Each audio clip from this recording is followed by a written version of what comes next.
Okay, so today I want to talk to those out there who are looking to get into filming and self-filming at that. The most common question I get asked is, what camera should I buy? What accessories do I need? Mics, etc. And the answer to that is very simple. It's you buy what you can afford right now. There's no reason to go out and spend thousands of dollars on cameras and camera equipment at first if you don't even know if you're going to like it, for one, until you see how difficult or how easy it is for you to do. So once you decide on getting a camera, which can range from a couple $100s up to $1,000, you can get some great HD cameras out there nowadays and 4K cameras for under $1,000. So once you get your camera, the next thing I suggest you buy is something to mount it on. And by that I mean you need a decent tripod or a good tree arm. The tripods, I've had tripods from Walmart that I've bought that work just fine for what I was doing at the time and fit my budget at the time. Since I've upgraded. Now for a tree arm, I've had lower end tree arms, and now I have, better tree arms. But the most important thing you need to think of when you get a tree arm is how heavy is it? How bulky is it? Does it have a fluid motion? Is it easy? The adjustability up and down, because sometimes your tree's not exactly straight and you gotta level it out so your footage and your camera's not crooked. And that's a big thing when you're self-filming. Also, a good fluid head. And the fluid head goes on top of the camera arm or goes on top of your tripod. And what that does is allow you to turn smooth and pan up and down smooth without a lot of skip. Some of these factory tripods, for example, that you'd buy have a little bit of what they call drag, and it's not very smooth, and you can see it in the film once you start editing it. And you want it to just be a fluid motion. The next thing I would suggest you buy is a remote. The reason I say to buy a remote is because it cuts down on movement, and I can't stress on cutting down on movement, especially when you're self-filming.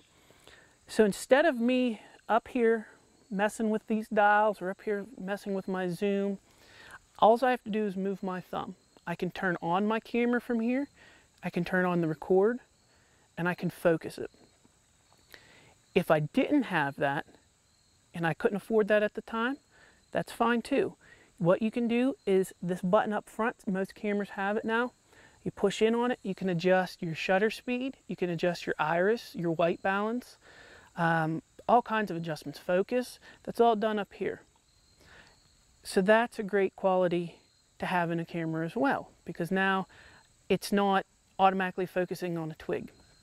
The next thing I suggest you would do is get used to your camera. Have someone walk through the yard or go out and scout deer and practice filming them. Hang your tree arm in the tree and practice. Try and follow them. Hold your bow in your hand. Try and follow them. Make sure you can keep them in frame with that smooth motion. To get a feel for it, you don't want to climb up into a tree and have all this stuff set up and be like fumbling around trying to figure it out, because that's not the time to do it. Another thing I practice on doing, or I try to do when I'm self-filming every time, is if I know the area pretty well and I know where the deer are coming from, I have a general idea, what I'll do is I will zoom in to the furthest point and focus in on a briar or something to make sure that's in focus so I'm not messing with it. Also, I make sure my camera's out of autofocus, it's on manual. That way, if a deer walks by, it doesn't focus in on that limb and you don't realize it, and the deer's back here, now the deer's all blurry and your limb's in focus. So what I do is I make sure I'm focusing at a greater distance to make sure it's in focus. Then what I do is I'll back it out about halfway so it gives me enough room in frame to watch. If the deer comes in, I can follow him and it's not real tight on him, or the turkey or whatever animal you're hunting. And so that's what's great about the remote, because instead of me having to come up here and do it, I can just do it all right here. Cuts out a lot of movement, cuts out a lot of time. Another great piece to have is a shotgun mic, which is great to have. You can buy a variety of them. They range from you know, $50 and to a couple $100. It's all on what your budget is.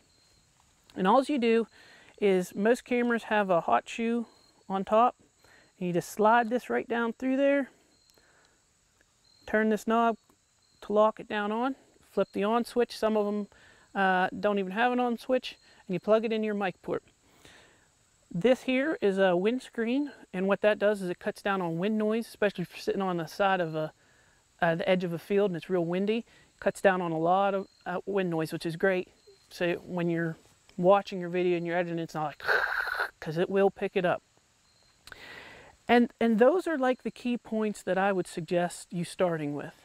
Like I said, you don't need to spend a ton of money on camera gear. You just need to get the basics till you learn the basics. Once you get it under your belt and you're comfortable with it, if you're wanting to learn more and you want a different look or a different style, then you can start upgrading. You know, sound is very important. I have mics on my good cameras. I have mics on these cameras. I have wireless mics on me. That's another great investment to have, because, you know, it's no good if you're sitting in a tree and talking to your camera and you can't hear anything, or you're whispering so low that your camera's not even picking it up. So that's great to have wireless mics. You can buy a cheap set of wireless mics, you know, online, on Amazon, anywhere. So that's a good thing. I've had people ask me about self-filming with DSLRs. I'm a huge DSLR fan, but I do it with photos, unless I'm filming someone else. I personally am not good at self-filming with a DSLR for the fact of trying to keep up with the adjustments with the light coming down or sun coming up, trying to move it. And if you have it in autofocus, you know, it picks up on limbs and staying in focus. It's very difficult to do self-filming. There's a lot of people that can do it. I am not one of them. But if that's what you're going that route, then you know, just practice, practice, practice. And, you know, you can take pictures with them too as well. That's a great feature. And they're a little bit smaller in some cases, depending on the lens you have. But like I said, it wasn't for me.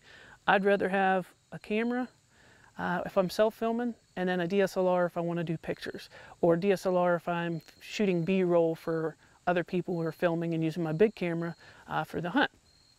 So the most important thing, like I said, is your budget, and the key is have fun. You know, there's plenty of times that you're not going to get the deer on camera. There's going to be plenty of times where, you know, you mess something up, or you bump your handle drawing your bow. I do it. Everyone's done it.